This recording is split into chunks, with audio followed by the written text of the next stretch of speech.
अस्सलाम वालेकुम।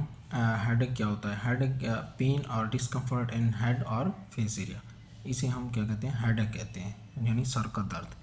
तो इसमें मुख्तलिफ टाइप्स होते हैं: cluster headache, migraine, tension, sinus.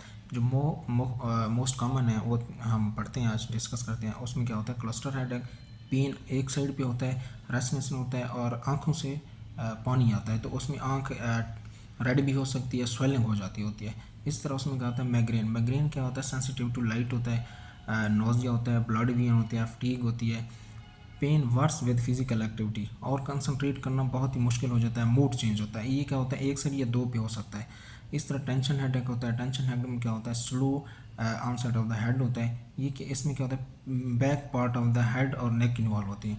Mild to moderate होता है बट नॉट सीवियर होता है टेंशन हेडेक। इसकी जो वजूहत हैं, कॉज है, उसमें क्या होता है? स्ट्रेस, स्किपिंग मील्स, खाना सही ना खाना, शराब पीना, कैफीन, मेडिकेशन के साइड इफ़ेक्ट से भी हेडेक होता है। स्लीप चेंज, इस तरह सही से नींद ना आना, अल्कोहल हेडेक, ये सारे वजूहत हैं। ट्रीटमेंट में क्या होता है?